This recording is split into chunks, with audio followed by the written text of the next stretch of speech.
ആദരണീയരായവരെ, നമസ്കാരം. ജാതകത്തിലെ ഗ്രഹനിലകളെക്കുറിച്ച് സംസാരിക്കുമ്പോൾ നമ്മുടെ ബുദ്ധിയുടെയും വിദ്യയുടെയും വാക്ചാതുര്യത്തിന്റെയും കാര്യകനായ ബുധനെപ്പറ്റി പറയാതിരിക്കാൻ കഴിയില്ല. ഗ്രഹങ്ങളിൽ രാജകുമാരൻ എന്ന് വിശേഷിപ്പിക്കാവുന്ന ബുധന് നമ്മുടെ ജീവിതത്തിൽ നിർണായകമായ സ്വാധീനമുണ്ട്. ആശയവിനിമയം, പഠനം, യുക്തിചിന്ത, വ്യാപാരം, കണക്കുകൾ കൈകാര്യം ചെയ്യാനുള്ള കഴിവ് ഇവയെല്ലാം ബുധന്റെ അധീനതയിലാണ് വരുന്നത്. എന്നാൽ ജാതകത്തിൽ ബുധന്റെ സ്ഥാനം അല്പം ദുർബലമാവുകയോ ഏതെങ്കിലും അനിഷ്ടസ്ഥാനങ്ങളിൽ നിൽക്കുകയോ ചെയ്താൽ ചില ബുദ്ധിമുട്ടുകൾ കണ്ടുവരാറുണ്ട്. ഇതിനെയാണ് നാം ബുധദോഷം എന്ന് സാധാരണയായി പറയുന്നത്. ബുധദോഷം ഉള്ളവർക്ക് ചിലപ്പോൾ പഠനത്തിൽ വേണ്ടത്ര ശോഭിക്കാൻ കഴിഞ്ഞെന്നു വരില്ല, മറവി കൂടാം, സംസാരിക്കുമ്പോൾ വാക്കുകൾ കിട്ടാതെ വരാം, ബിസിനസ്സിൽ അൺഎക്സ്പെക്റ്റഡായ നഷ്ടങ്ങൾ സംഭവിക്കാം. എന്തിന്, നാഡീപരമായ ചില അസ്വസ്ഥതകൾ പോലും ബുധന്റെ ദോഷഫലങ്ങളായി വരാമെന്ന് അനുഭവത്തിലൂടെ കണ്ടിട്ടുണ്ട്. ഈ ബുധദോഷങ്ങളുടെ കാഠിന്യം കുറയ്ക്കാനും ബുധൻ ഗ്രഹത്തിന്റെ ശുഭകരമായ ഊർജ്ജത്തെ നമ്മുടെ ജീവിതത്തിലേക്ക് സമാഹരിക്കാനും വേണ്ടിയാണ് നാം ബുധൻ ഗ്രഹ ശാന്തി കർമ്മങ്ങൾ അനുഷ്ഠിക്കുന്നത്.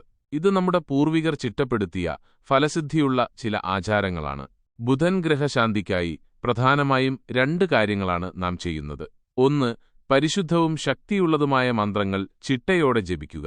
2. ജീവിതത്തിൽ അനുഷ്ഠിക്കേണ്ട ചില ലളിതവും എന്നാൽ ഫലപ്രദവുമായ ഉപായങ്ങൾ ചെയ്യുക. മന്ത്രങ്ങളെക്കുറിച്ച് പറയാം. ബുധന്റെ അനുഗ്രഹം തേടാനായി പല മന്ത്രങ്ങളും പ്രചാരത്തിലുണ്ട്. അവയിൽ ഏറ്റവും പ്രധാനപ്പെട്ട ചില മന്ത്രങ്ങൾ അങ്ങയുടെ ശ്രദ്ധയിൽപ്പെടുത്താം. ആദ്യമായി ബുധബീജമന്ത്രം, ഓം ബ്രാം ബ്രീം ബ്രൗം സഹ ബുധായ നമ.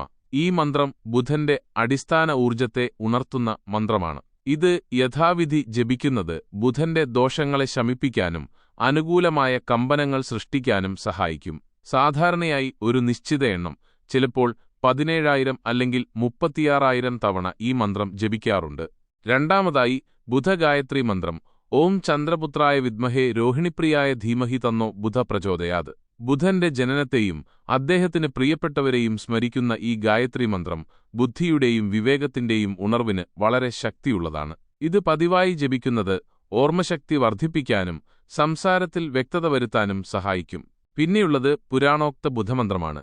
പ്രിയങ്കു കലികാശ്യാമം രൂപേണാ പ്രതിമം ബുധം സൗമ്യം സൗമ്യഗുണോപേതം തം ബുധം പ്രണമാമ്യഹം. ഈ മന്ത്രം ബുധഭഗവാന്റെ രൂപത്തെയും ഗുണങ്ങളെയും വർണ്ണിക്കുന്നു. അദ്ദേഹത്തെ ധ്യാനിച്ച് ഈ മന്ത്രം ഉരുവിടുന്നത് മനസ്സിൽ ശാന്തിയും ഏകാഗ്രതയും നൽകും. ഈ മന്ത്രങ്ങൾ ജപിക്കുമ്പോൾ ചില ചിട്ടകൾ പാലിക്കുന്നത് നല്ലതാണ്. ബുധനാഴ്ചകളിൽ ജപം ആരംഭിക്കുന്നതാണ് ഏറ്റവും ഉചിതം. ശുദ്ധിയോടും വൃത്തിയോടും കൂടി ശാന്തമായ ഒരിടത്തിരുന്ന് വേണം ജപിക്കാൻ. മന്ത്രങ്ങളുടെ ശരിയായ ഉച്ചാരണവും അതിന്റെ അർത്ഥത്തിലുള്ള ശ്രദ്ധയും ഫലസിദ്ധിക്ക് അത്യന്താപേക്ഷിതമാണ്. ഒരു നല്ല ഗുരുമുഖത്തുനിന്ന് മന്ത്രങ്ങൾ പഠിക്കുന്നത് ഏറ്റവും ശ്രേയസ്കരമാണ്. ഇനി ബുധദോഷ പരിഹാരത്തിനായി നമുക്ക് നിത്യജീവിതത്തിൽ അനുഷ്ഠിക്കാവുന്ന ചില ലളിതമായ ഉപായങ്ങളെക്കുറിച്ച് പറയാം. 1. ദാനധർമ്മങ്ങൾ. ബുധനുമായി ബന്ധമുള്ള വസ്തുക്കൾ ദാനം ചെയ്യുന്നത് ദോഷം കുറയ്ക്കാൻ സഹായിക്കും. പച്ച നിറത്തിലുള്ള ധാന്യങ്ങൾ, ഉദാഹരണത്തിന് ചെറുപയർ, പച്ചക്കറികൾ, പച്ചവസ്ത്രങ്ങൾ എന്നിവ ബുധനാഴ്ചകളിൽ ദാനം ചെയ്യുന്നത് വളരെ നല്ലതാണ്. പ്രത്യേകിച്ചും അറിവ് നേടുന്ന വിദ്യാർത്ഥികൾക്ക് അല്ലെങ്കിൽ അശരണർക്ക് നൽകുന്നത് ബുധനെ ഏറെ പ്രീതിപ്പെടുത്തും. ഭിന്നലിംഗക്കാർക്ക്, ട്രാൻസ്ജെൻഡേഴ്സ് ദാനം ചെയ്യുന്നത് ഒരു ഉത്തമ പരിഹാരമായി പലരും നിർദ്ദേശിക്കാറുണ്ട്. പശുക്കൾക്ക് തീറ്റ നൽകുന്നതും പുല്ലുകൊടുക്കുന്നതും ബുധന്റെ അനുഗ്രഹം നേടാൻ സഹായിക്കും. 2.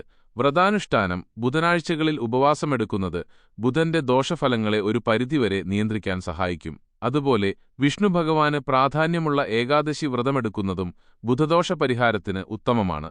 3. രത്നധാരണം. ജ്യോതിഷപരമായി ബുധന്റെ രത്നമാണ് മരതകം അഥവാ പച്ചക്കല്ല്, എമറൽഡ്.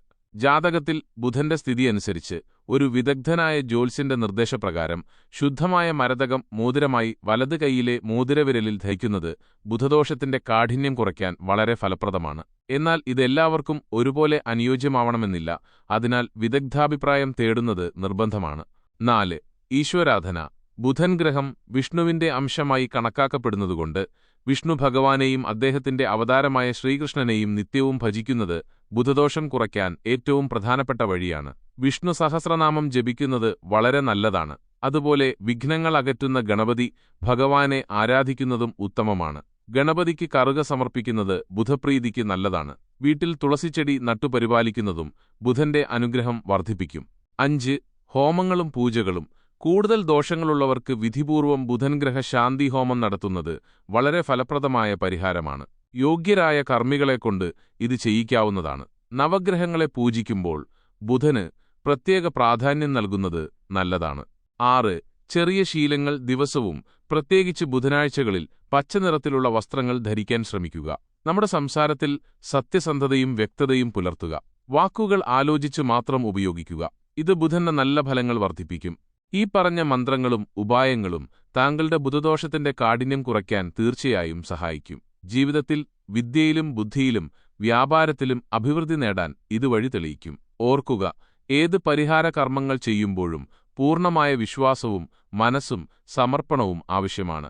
താങ്കളുടെ ജാതകത്തിലെ പ്രത്യേകതകൾക്കനുസരിച്ചുള്ള കൂടുതൽ വ്യക്തമായ നിർദ്ദേശങ്ങൾക്കായി ഒരു നല്ല ജ്യോത്സ്യനെ നേരിട്ട് സമീപിക്കുന്നത് എല്ലായ്പ്പോഴും ഉചിതമായിരിക്കും. സർവേശ്വരൻ താങ്കൾക്ക് എല്ലാ അനുഗ്രഹങ്ങളും വർഷിക്കട്ടെ. ബുധന്റെ കൃപയാൽ വിദ്യയിലും ധനകാര്യങ്ങളിലും ശോഭിക്കാൻ കഴിയട്ടെ എന്ന് പ്രാർത്ഥിക്കുന്നു. നന്ദി.